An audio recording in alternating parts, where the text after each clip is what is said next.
This is 2OF Entertainment.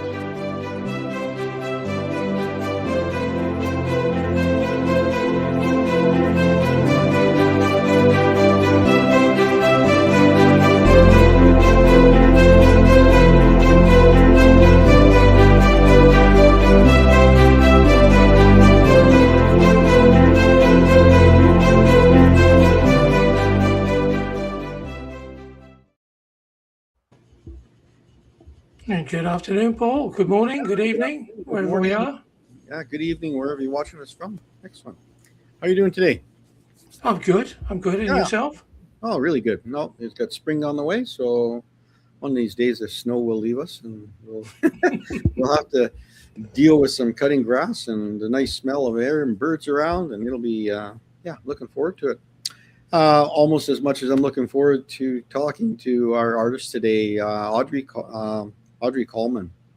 Now, I like to explain a little bit about our artist before we bring her in. And she's a graduate of OCAD, Ontario College of Art and Design University now, and her work was really influenced by her father. I think I found his collecting of artifacts, and a lot of them are very kind of the ancient artifacts that we I guess the Raiders of the Lost Ark kind of a stuff a little bit that she kind of sorted through, and he collected rugs and carpets and things. I guess carpets more than rugs, but that work influenced what she does in her abstract nature of assimilating people structures. And then some of this came about from some through COVID and some of the responses. And this is, I think we're going to show basically part of a series of her work from one of her shows.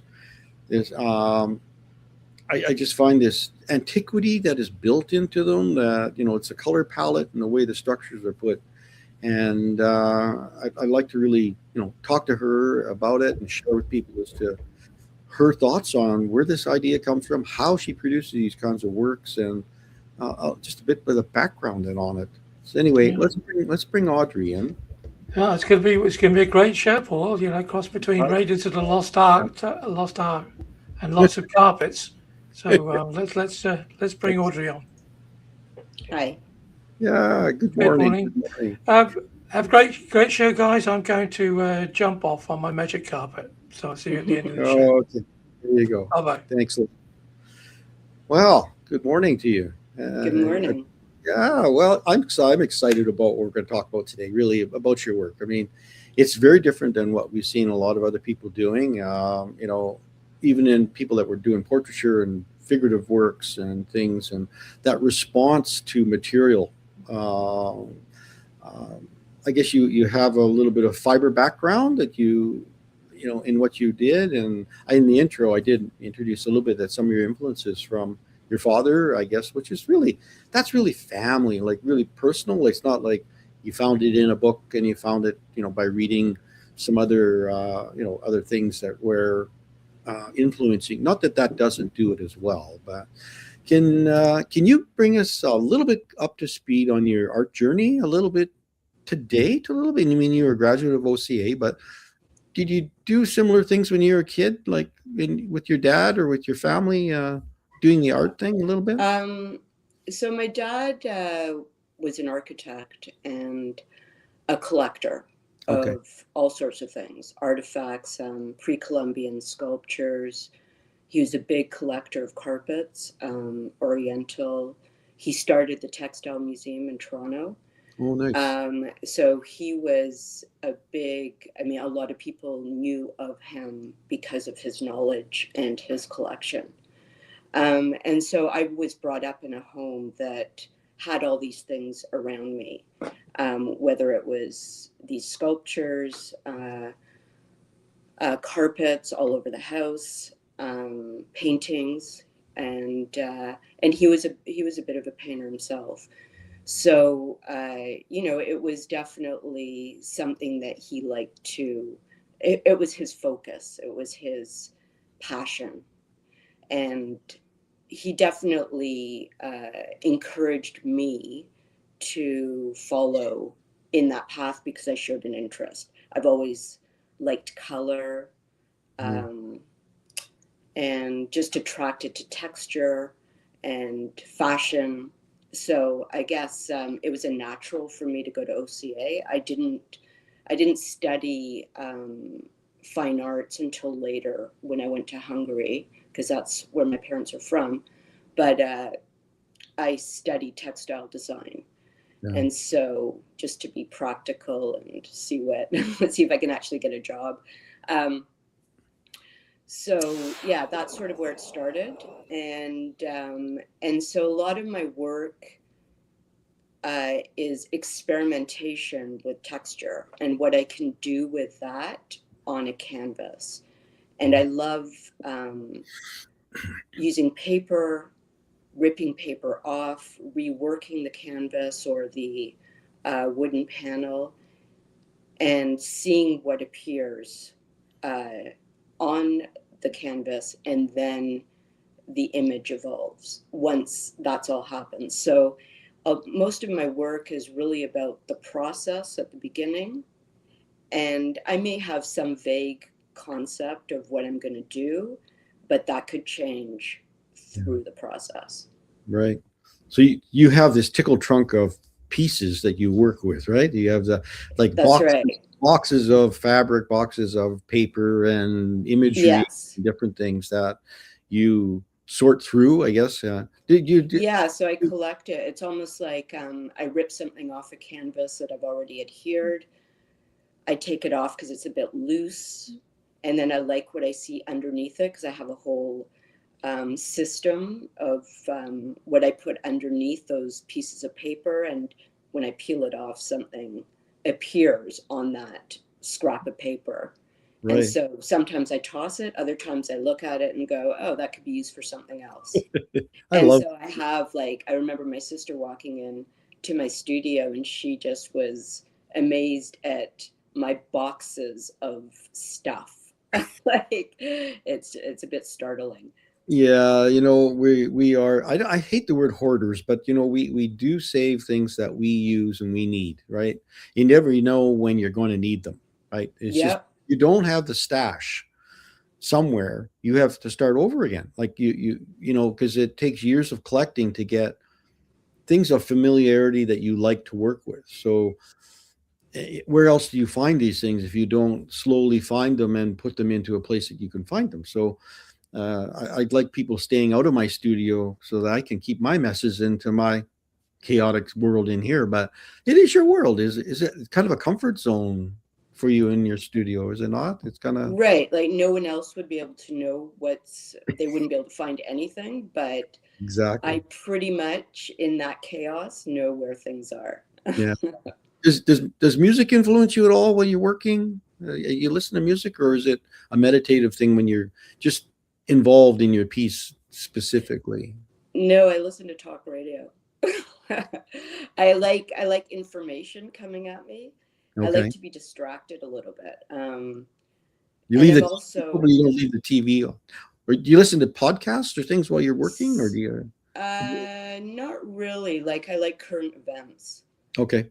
So sometimes I will be influenced by something that's going on around me in the world, and I will, because I use a lot of newspaper in my work, and I will take something that has had an impact on me personally, or I feel something about it, and I will use it sort of in the background, but generally I like to use it in a subtle way, because I don't necessarily want that to be the predominant theme of my work, but It might be in there as something that I've thought about. Okay. I'm going to get David to start our image up. And I don't know why I have Stephen on my mind here, but anyway, he used to help do the programming, but David is great at helping us produce the show. So this is the first image that we have up here. I guess multimedia artist abstract, and I think we're going to see, is this part of a series that we're going to go through of your work? Well, this one in particular comes back to, I did a series called the Skirts series, and it's sort of, so I go back and forth from abstract, like complete abstract, to a little more figurative. Mm-hmm. so this piece was one of, the initial pieces that sort of started off this skirt series. And the skirt series comes, I believe, from this triptych that was in our house way back. And it's a series with family, and the mother is in the center with, sitting as a portrait, sitting in the center, and her family's around her, and with her skirt, and she looks very strong. She's the matriarch of the family, I would assume. That's what I'm looking at. Yeah. And then I like the concept of the female. Well, I've always, the female figure, and then I like the skirt concept. It feels like it's feminine, but there's a sense of strength, and maybe the skirt is almost part of the composition of anchoring the figure in that position. And then I like fabric, so I like playing with texture. And then I sort of played around with her being wearing something, like she's dressed, but she's not really dressed because it's also transparent. Right. So you work basically on a square grid format. Is that a semblance of the structure that holds things together, right? You have this figure which is more organic, right? Round edges and soft and transparent at times, but it's still a figure. Very Modigliani like figures are beautiful.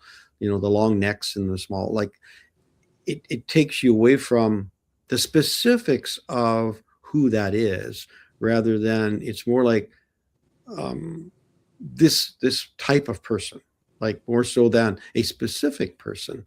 I kind of like it. It's hard to find that universality in a figure when you're working with. Otherwise, it looks like your aunt or your cousin who modeled for you. Do these figures just come in your mind, or do you have things specifically that you work from, like figure models? No, I mean, I have done figurative drawing, painting, but no, this is more intuitive. I like certain aspects, like I do, as you said, Modigliani, the artist. I'm actually a big fan, but I do love the long neck. Yeah. I used to take ballet, so there's certain, I'm a pretty, I like sports, I like ballet,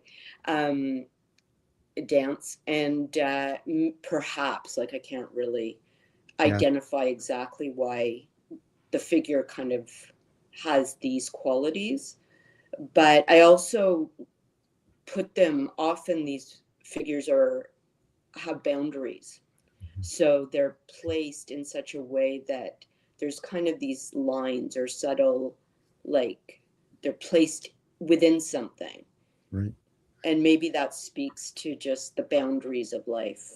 I don't know. Well, do you find it's a little like when you do figures that self-discovery is some of that a little bit? They're trying to find something within yourself that's psychological, or you don't know it probably when you're doing it, but it may be when you come back in the studio in a week or a month later, you see things in your work. Is that happen to you regularly? It does. I mean, because I have a textile background as well, sometimes I like to add like the floral element to it, and then the texture, like scratching into it. It sort of has that. So I see that it's very important for me to have these layers. And I used to weave as well at OCA. So I like constructing my canvases, like there's something coming through from before. It's almost like a piece of fabric in some ways, and the transparency in this piece, you can see that there was something there before. Right. Yeah, this one's a lot brighter in color, and in this three figures, that beautiful long vertical formatting. They almost feel floral to me. They just feel like a watercolor. They're so loosely laid out, but the structure, this almost feels side view, middle view, other side view, where there's a one figure, but it's a triptych within itself, right? It just kind of So is this central figure that you were talking about earlier, like the mother image that might have been spawned as well? Does that spawn this idea, this work as well? The image. Perhaps, but I sort of moved into my another show that was the theme was dancers, and and so I think the three figures is basically it just happened on some level just because I like the way it's positioned on the canvas. And I also added, sometimes I would add another, 3 or 4 canvases that sit right beside it. So it could develop into a triptych or whatever. And it has that feeling of continuity with those figures. So they come and they continue onto another canvas. Maybe that is partially my fabric, my textile background, the idea of printing fabrics, and you have these repeat patterns. And so I played around with that. It also, this dancer concept also comes from this great uncle that I had who would fold wax paper and cut into it and create these dolls. And when he unfolded it, it created this, like, in my mind, dancing dolls. And so in fact, when I started painting, as I was painting the figures, I think that memory came up after. It's not like I thought about the memory first. It was an evolution of what I was doing on the canvas, and then I saw these figures and they became these dancers. Okay. Yeah. Do you remember those paper dolls? My sister used to have the little figure of the doll, and then you get the clothes, and they had little tabs. Yeah. You With used to, tabs. Yeah. the little tabs, and that would be an interesting show if you had those almost life-size figures where you had these little dress type tabs that you put on. Figures would make kind of a neat installation thing. Like your idea, it's a way of saying how large are these pieces initially that you work on? Are they bigger, smaller? It varies. I mean, I have these ones are quite small. These are, I mean, it doesn't look like a square, this one, but it is like 12 by 12. Oh, okay. So this one's quite small, and often I do like to work on that in that size because it feels I can move from piece to piece pretty quickly. I feel like there's still spontaneity within each piece, and it allows me to move to the next, and I'm still on that theme, The thing, you can't scale up things a lot of times. You can't say let's make this piece 3 foot in size or 4 foot in size in vertical height. Part of it is the materials you're working with are scaled to the 12 by 12, smaller. So it's like, if I was to blow this up, does that mean I need to find pieces that are of larger proportion to give that feeling? It's sort of like if you've got a small brush and you're doing the painting, the small brush stays to a certain size of painting. You need a bigger brush for the bigger paintings. It's kind of a scale thing, I think. Do you agree with that a little bit? I do. I'm more comfortable with the smaller scale. However, I do larger pieces, and I have worked in such a way where I bring those elements of the paper and I just,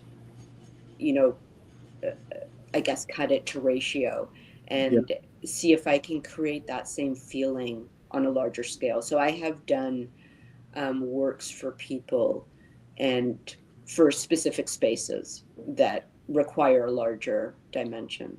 A lot of your work, though, I think you could put 2 or 3 of them together to create a larger space, like a feeling. You wanted something horizontal, you put 3 12s together, you now have 36 inches of width with a nice little, and I'll say little film strip of 3 little vignettes that are happening that probably give you more excitement than one piece. Like, really, I agree. I think for me that's exciting, actually, when I create one piece and yet somehow it connects to the next piece. And creating these. In fact, I did do a show way back, and it was a fundraiser for breast cancer, actually. And they were smaller pieces. And the concept, it was a large gallery in Toronto.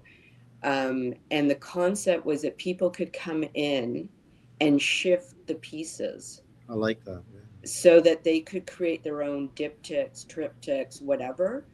And so it got people involved in the artwork. So I never think of my work as being delicate. I think of it as, I'm not, I like people touching it because there's texture, there's dimension to it. So when people were so excited about this, it ended up being a very good show. Yeah. No, I like the idea of being able to, and they're smaller, you can move things around and the relationship. I've always believed one work kind of talks to the other one, and it's nice, very lyrical, I guess, in conversation. When you put things like next to each other on a wall or in a space, there is a relationship on a wall that it changes. If you move one left and right and you switch them, it makes a difference a little bit visually, and I guess maybe even psychologically a little bit. But Mm-hmm. I'm going to show this other one here. A really different color palette. I mean, you basically have a very warm color palette in your works. This one has a different kind of brightness to it. Like so, I can Yeah. see this multiplicity happening within your work. Right. So this is a larger piece, and it was done for someone. And this was back when I was doing that dancer series. So the figures are like those cutout dolls, and they repeat. Yeah. However, each figure is not exactly the same as the other one. So I mean, I think that's why I had trouble continuing in textile design, because I didn't really enjoy creating the same thing. I like the originality, the whatever you can bring into each section of a piece that makes it slightly different. Yeah. I think that's why we have so many artists that struggle with what they do.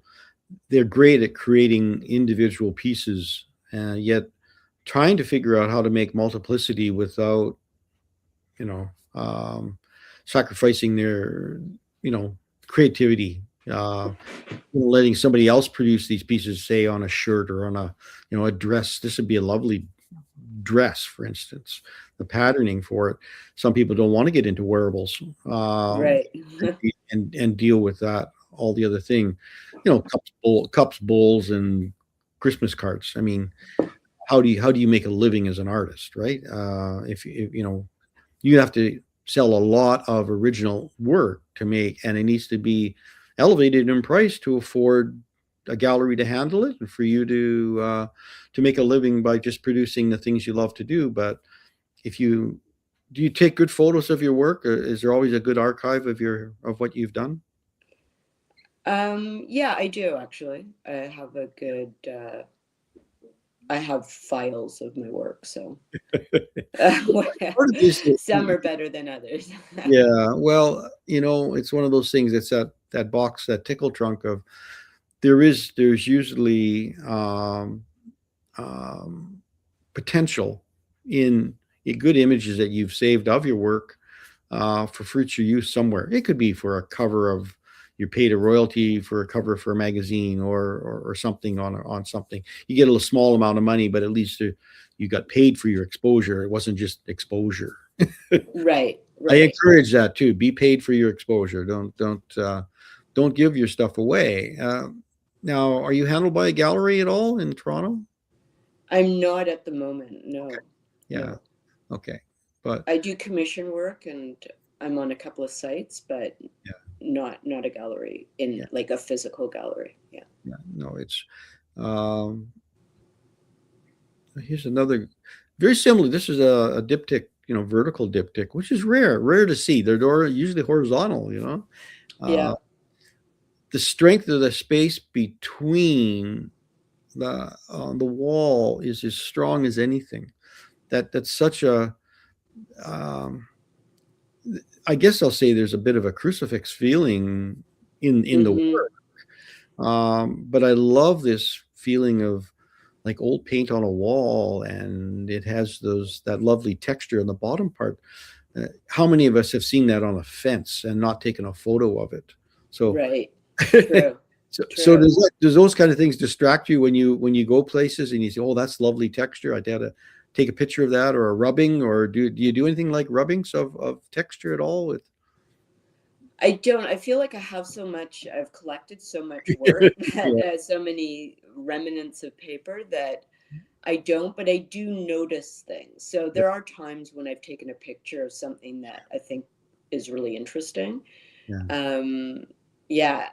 And I don't know if I mentioned this before, but a lot of the gold in the background, like particularly around the head area. Hmm. I think has also been influenced by my father's collection, which he collected icons, which is also like a religious kind of, you yeah, know, art. And so that definitely comes through in my work. yeah, And I also like the contrast of the gold or silver sometimes, as I use silver in the bottom of the silver leaf paper. yeah. Um, and I like the contrast of that to the roughness of the paint and the dripping and whatever texture I've created. Yeah. I like when those things fight together and then it becomes one. Right. So and now you use wax on, do you use wax on this one as well? I did. Is that your For most of my pieces, I do. is that your adherent really, is the wax? Does layering and putting the wax in and embedding it into the wax and layering over things and That's right. So I will start with wax and then I paint and then I add um, some paper, uh, sometimes newspaper, sometimes the gold leaf, whatever it is. And then I start painting. And then I will also remove some of the paper that I don't think is working, which creates its own texture by taking it off. right? And yeah, it just evolves. I mean, it's hard to, when you're in it, you don't actually have steps per Yeah. se, but you just see something that you don't like or you really like. Yeah. No, that's how you build consistency in a piece of work, in your body of work, I guess I'll call it like that, in that fashion. Because I think it's otherwise just if you don't have some structure, there's chaos throughout. You put it on a wall, and I think a gallery would be remiss if they turned you away. I mean, this is um, gallery should look at your collection of work, and I think it's amazing. Thank Um, you. yeah, there's a large. This is quite really a dramatic punch. You've gone into like the dark backgrounds. I think has really made these figures, and they're very very three individual types of characters here. They're different, but they're the same. How did I put it that way? I guess maybe Hmm. it's that the feeling of this. Um, when I've looked at this a couple of times, and I'm thinking, what is this about? And I going, it's almost like this person is standing in the light between a doorway and a wall. And you got that light coming in from behind, and there's two cool figures and one warm figure. So there's a lot going on here, and I'm probably messing with your head. uh, I see a lot of things in here that I go, wow, this is a very beautiful piece. And there's a conversation. We just talked about that between two silent figures and one figure standing in the warmth of something, of the light, sandwiched between two darker panels, which are cooler in the figures are cooler in color palette. And you go, I think this one is different than the previous ones. The other one, like there was three figures that were all reds, basically, Hmm. which Hmm. were all really, really hot and all in your face. Like, wow. But these are three, it's like, and I'll just put, it's like these two bluish green figures are talking and the other guy's listening. It's like there's a conversation that I don't know. I'm asking questions more about this one than some of the other previous ones. And not that they didn't have questions. These ones become a deeper question to me. I don't know exactly the questions, but I have things in my head that I'm just verbalizing some of them to you. Can you Hmm. tell us a little bit about how this one came about and what it might mean to you? You know? It's a good question. Uh, so I'm trying to remember how I created this piece, and I do remember that the gold leaf was actually came across at one point, because as you can see, the black paint came on after. Mhm. So I created that, the two sides of it. Uh, and I kind of like the idea of the gold on the either side on top of the head, Oh, yeah. still reaching, and coming off the canvas. Mhm. There was some kind of element for me about maybe spiritual, Yeah. actually, when I think back to that idea of it being reaching from the bottom of the canvas to the top, and there's no end point really. Mhm. um yeah, I do like the way the middle figure is situated in such a way where it's a bit off to the side. It's almost like, That's it's that. interesting to hear your perception of what I've done, Mm. your ideas, because I don't always think about it quite so. It probably wasn't meant to be as literal as I had mentioned, but it does look like you're seeing somebody through that doorway that is open just a little bit Hmm. from a room, and you can see something through into the other room. And that figure is kind of looking back at you through this doorway slice of light that you're seeing, right? And you go, Hmm. oh, that's something, and you, like you said, you mentioned this light coming down on the heads of these two figures.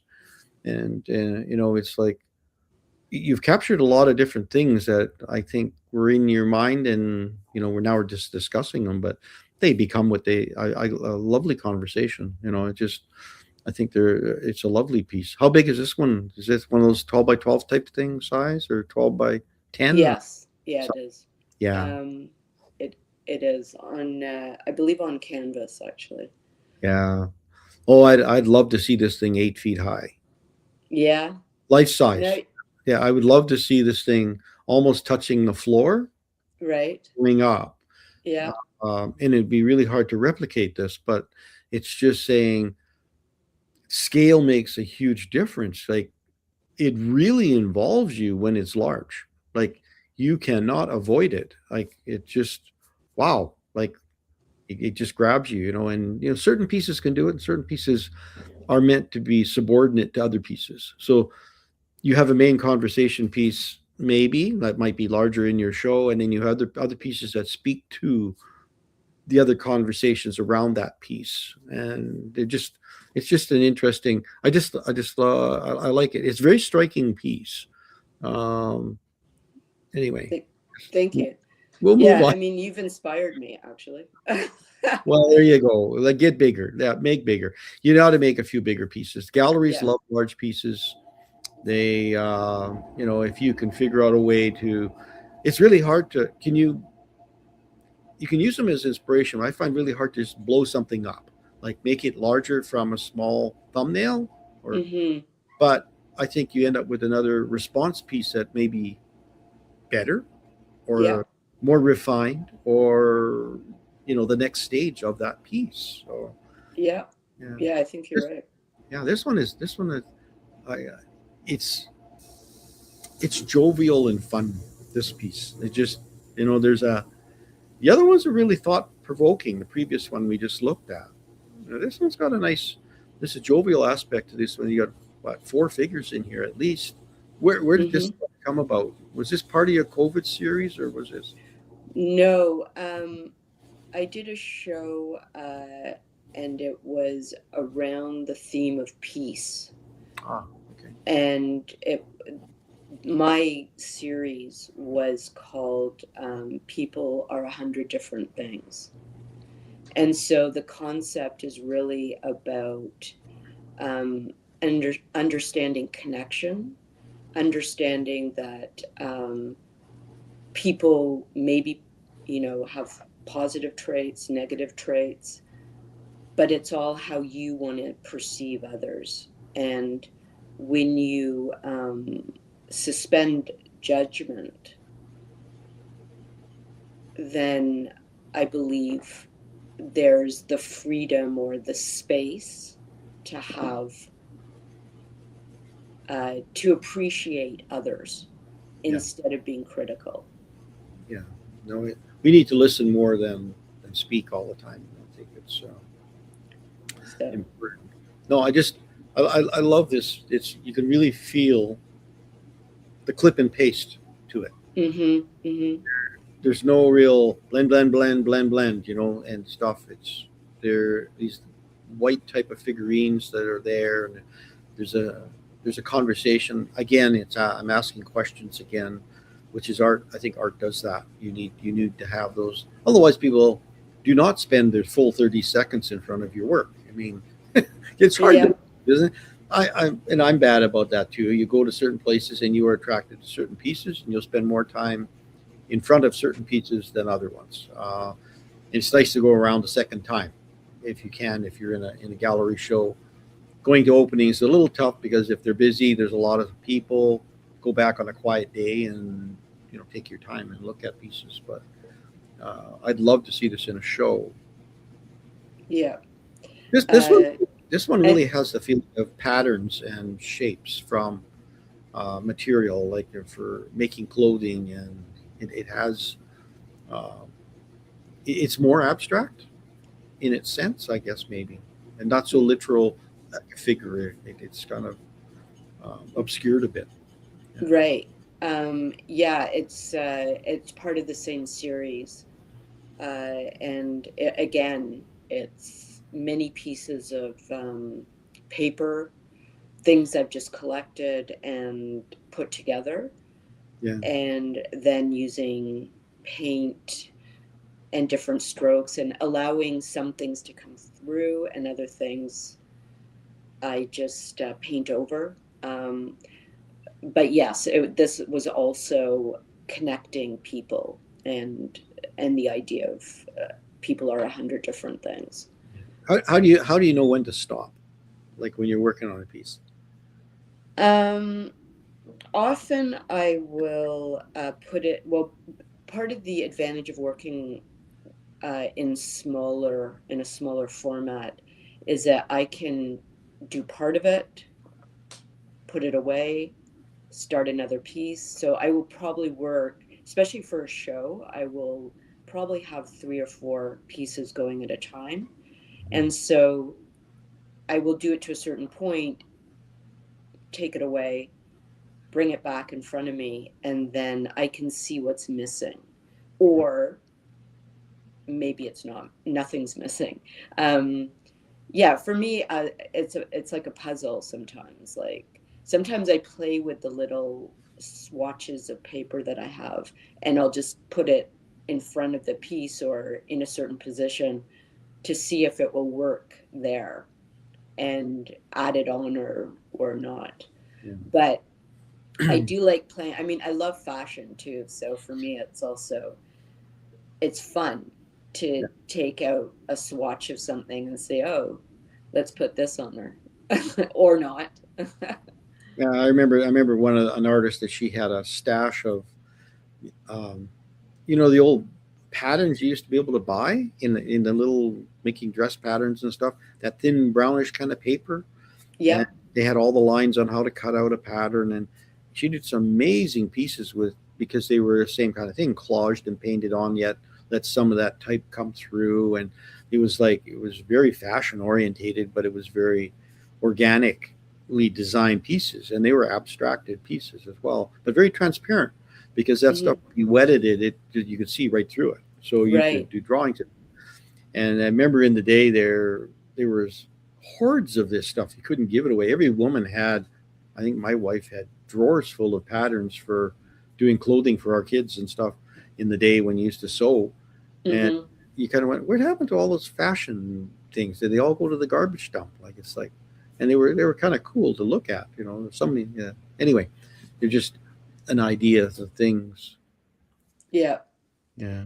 Yeah, so I do like fashion. I mean, this is again part of that series. People are 100 different things. Right. And in fact, sometimes I just put things, like I just add things arbitrarily, or I just like a pattern that I have on a piece of paper, and then I just play around with it, and these figures are just created in that process.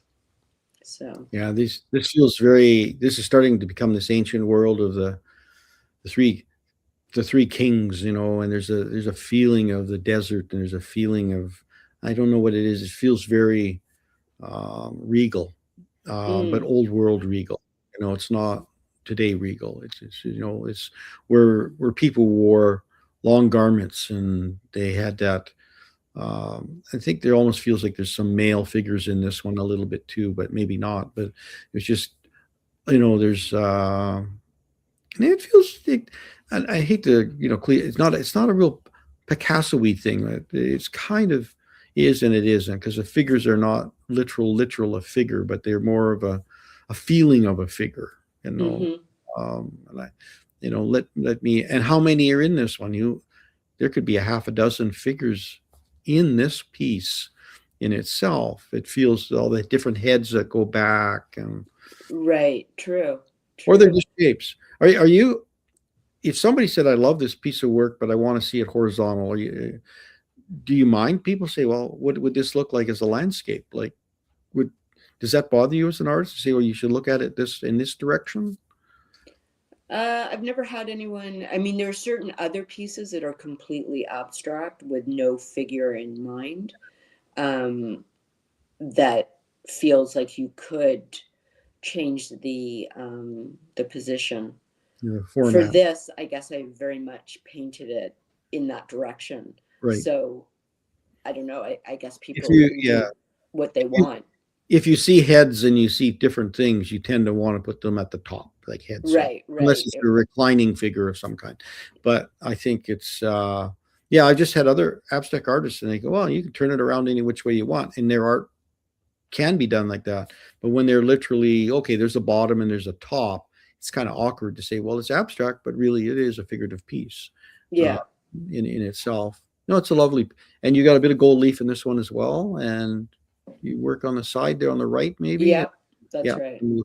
they add. It's really hard to take photos of these things so people can, it looks so different on your wall, hmm in real life rather than a photo of it. It's really hard to take imagery of golds and silvers and some of the foils that are used. But and it's what I like about it's not glaring and overly bright, and it's got that burnished look of the golds. Like, and does wax give you that? Does that pull back? It's mainly because I do a wash over it. I don't like it really shiny. I like it to blend a bit into Yeah, the piece.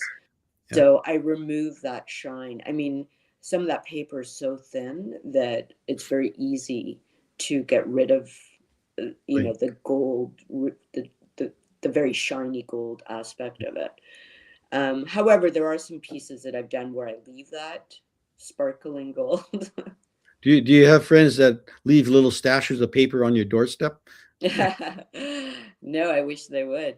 Okay, there you go. Yeah, I have a number of friends that they do work in metal and recycled metals, and he said they'll come out one day. There's a bunch of metal laying on their lawn or leaning up against their fence. Some neighbor had a bunch of metal, and they thought, it'll be nice. I'll just give it to this person who likes to rebuild things. So Right. us- using found objects and things. So it's just kind of fun. It is, yeah. So people who out there, if you know Audrey, just yeah, Yeah. leave her stashes of your old Life magazines and your hmm yeah. Definitely. Well, quality of paper means something as well, right? There's a, I mean, otherwise you're sorting through used bookstores and you're looking for people that have left stuff out. You know, are you a dumpster diver? You gonna do the look for the recycled books and the recycled things that people are doing? something has to really catch my eye for me to do that. I won't go. I mean, I have so many things in my own studio that if I started bringing home things from outside, people would be really afraid. It is more work, bigger work, bigger work. Yeah, Yeah. yeah. This is very Mandela-like. It has that. There's an icon feeling for this piece, and you were talking about some of your dad's pre-Columbian collection, and you know, figurines that he had that were I don't know, fertility types of things, and um, I think. Can you tell people a little bit about that little story about that? In terms, oh, you mean the fertility figures? Yeah, I just thought that. Oh, yeah. So I have been, because my dad collected all sorts of artifacts. Uh, One was, he had many pre-Columbian figures, and there was this one particular fertility figure that I had in my art room for the longest time, and I started using that as that was a source for my work. And I ended up using it way back before I had kids, and in the end I had twins. I also have a third child as well, but it's quite hilarious because Yeah, I do look back at that and wonder, did that have some kind of, you know, impact on my I hope on my so. life? I love things that you think old world stuff. Why not? It's a Yeah, you never know. yeah. Well, it's the old version of in vitro, and you just say, "Oh, perfect." That's just like wow. Yeah, and I Yeah, wasn't really focused on that aspect of my life. It was yeah, just the figure itself yeah. that I was taken by. And I liked, a lot of my older pieces. I like the aging of it, and so I try and bring that aging quality into my painting. Yeah. So this, the gold center, actually was a metallic piece of a top of a rusted bottle of something. Mhm. And so, and then I used nails to go around it. And then I think it's a more decorative nail in the center.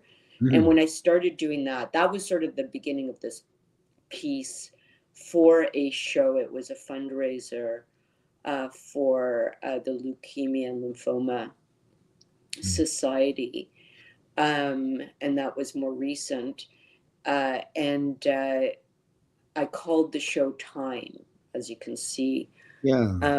in the painting. It's a panel actually, and Time seemed a very relevant title, Yeah. both personally because my husband is dealing with cancer himself, not that specifically, but it just seems like time is something that, you know, Very it's precious. so is invaluable. Yeah. And Yes, we need that, to. Yeah, we need to respect that a little bit. That to do what we like to do within the time frame that we're allowed to do it, and well, right. our health that we can do it. And I think you find that as you age, we do different things as we get older than what we did when we were naive and younger, like in your works, or have they always been consistent? Well, I think at a certain point, uh, I would say yes, it changed, or developed. I would say it more developed. I mean, I was always influenced by the things around me, but I think I struggled with the idea that it needed to mean something very specific. So sometimes when I was doing something very abstract, I wanted to figure out what that meant in, personally. What did that piece mean to me? And Right. sometimes I don't know if it's always that clear in the moment, exactly what that is. But as my pieces evolved, and this was also part of the Time series, um, I did a lot of circles, even 25 years ago. So, and maybe that has to do with fertility. So the fertility figure that I spoke about before, um, it had a big sort of stomach. And so the circle seemed to make sense for me, and the idea of continuity. And so in this piece, it's a triptych, and I use decorative nails at the top, and then the gold leaf, and then just the distressing of the materials. It just felt ageless in a way, and Right. solid. No, it's lovely to hear the story behind that, because they're, you know, the oval, you know, is very egg-like. There's a lot of the symbolism that's deeper than maybe even when you initially produced the piece. You know, they needed this for some reason, and you put it in, right? And it's sort of the ones at the top. When you look at the top ones, they're not all the same. They go from a dark to light to dark backgrounds, and some are more definitive than others. There's a nail within the oval, and that repetitiveness that, you know, the nail is such a metallic, hard item compared to this. Feels like old wood. Mm-hmm. It feels like the wood panels. Yeah.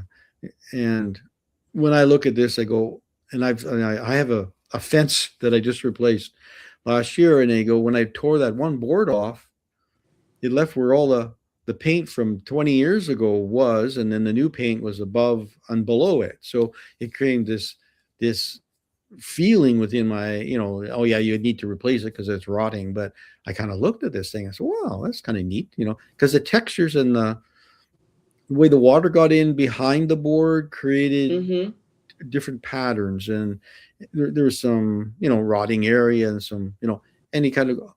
I appreciate it, but I can't deal with it. There's too much. Right. Anyway, this is a really nice snippet of my fence. Thank you.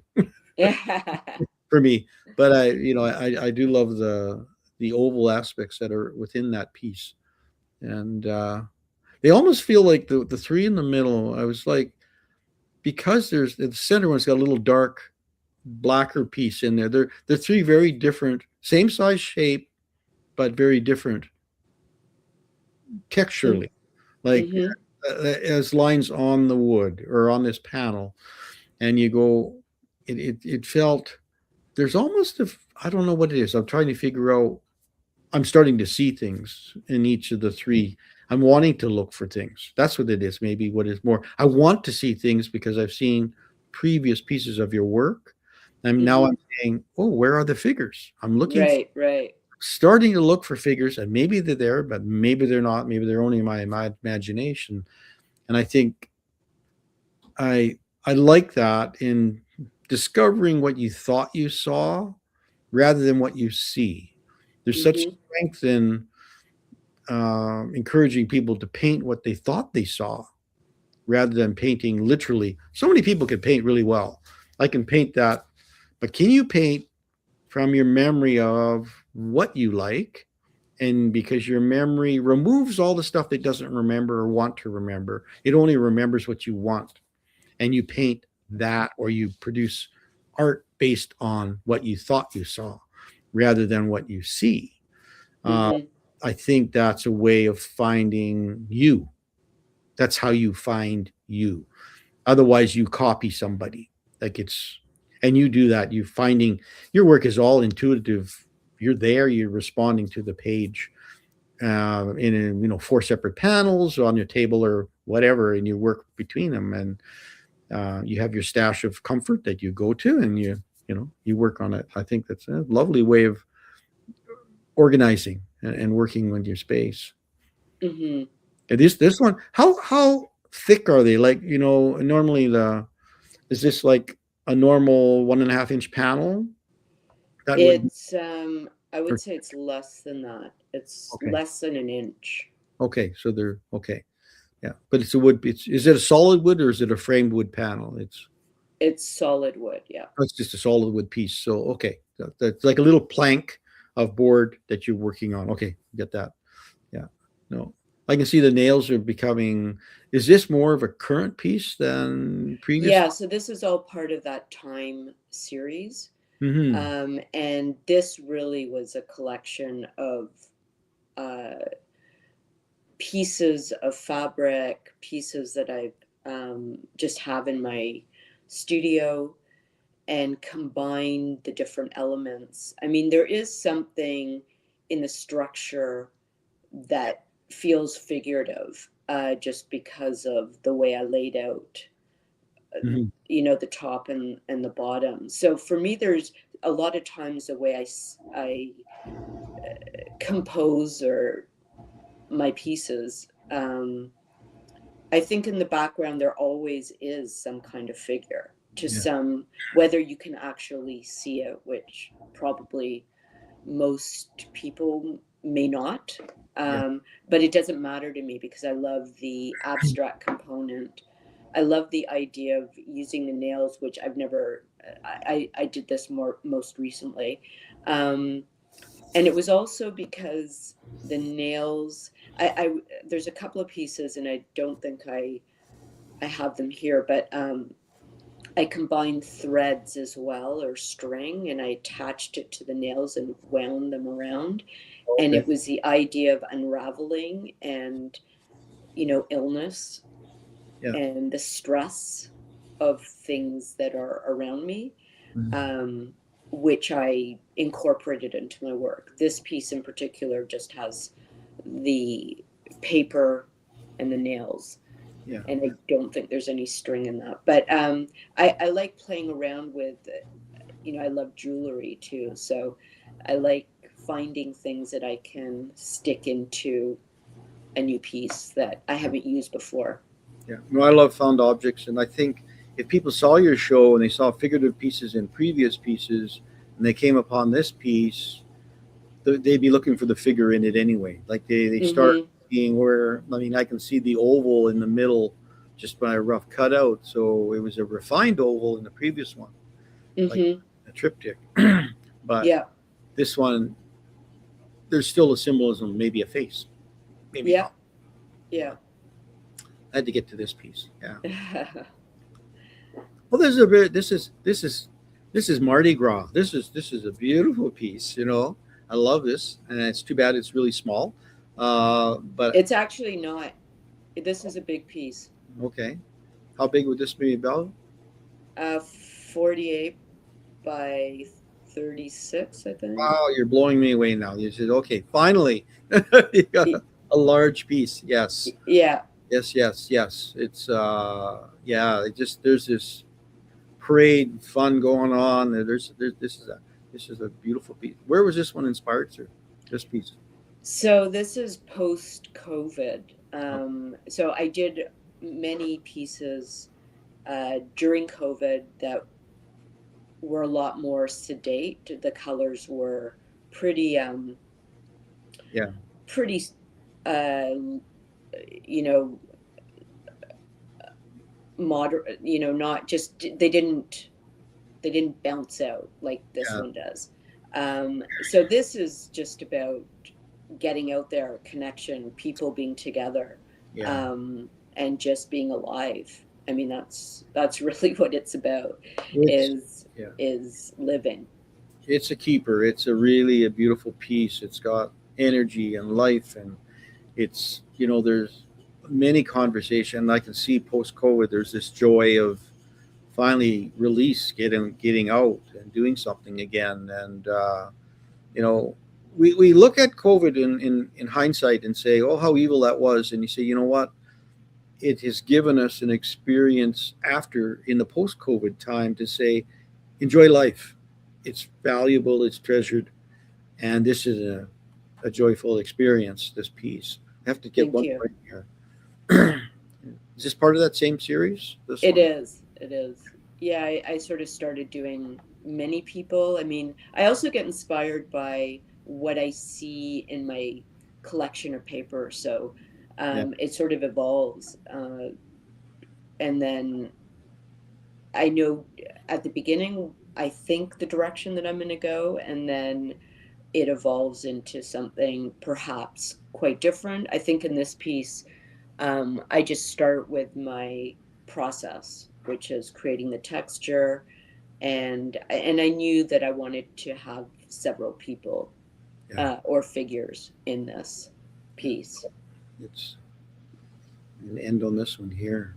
Yeah, and that's more recent. Again, back to the three figures. No real rhyme or reason. It's just I like that composition, and I don't know if you can see the sort of tree or flowers in the background on the right-hand side of the figure, but it's just life and the fabric and the papers. It's just the way I put it together. Yeah, no, it's very consistent with your style of work. You have a good strong body of work. I love it, and these are lovely. These figures. There could be more than three figures in this one. I mean, you just look at the layering figure within a figure. Like that center image has a reddish figure within that white. Yeah. There's lots of possibilities. How big is this piece again? This one? This is a smaller one again. Yeah, smaller one. So it's really hard. It's really hard to tell. I guess only when you start seeing typography in the work, whether it's from a small newspaper or is it a large type on something else. But I like that. Are you specific about the type of wording like in the text that goes into the pieces, or is it just textural, meant to be a texture? Often it is just about texture. Like sometimes I will specifically put the words upside down so that I don't need people reading it, because that's not relevant to the piece. Yeah.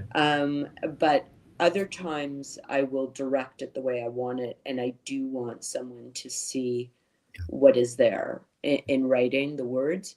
Like the words, like the timepiece that you had. Exactly. And I will try to, even if I do want someone to read it, I will try and make it more subtle, because I don't want that necessarily to be the only focus in the piece. Yeah.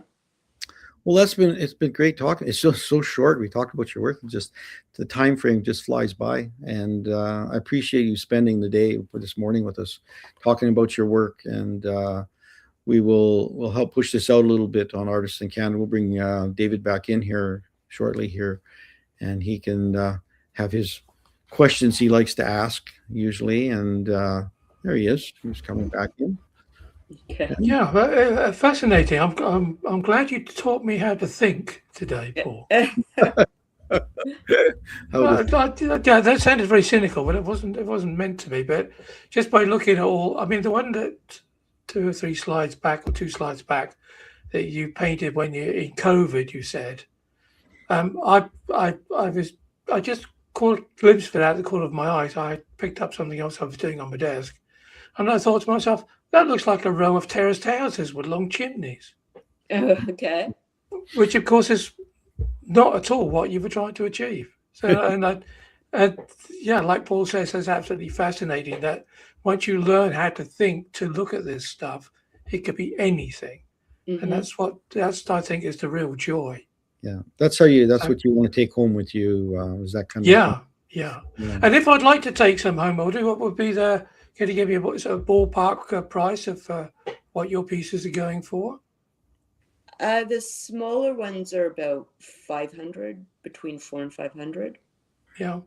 And then I go up to anywhere between 3,000 and 5,000, depending on the size. The truth is that even the small pieces, they're not fast, because I go back and forth. So, and I really have to feel like it's done. And often it's not done never done in a day. That's for sure. Yeah. But that's maybe that should be your tagline then, Audrey, is the slow multimedia artist. Right. True.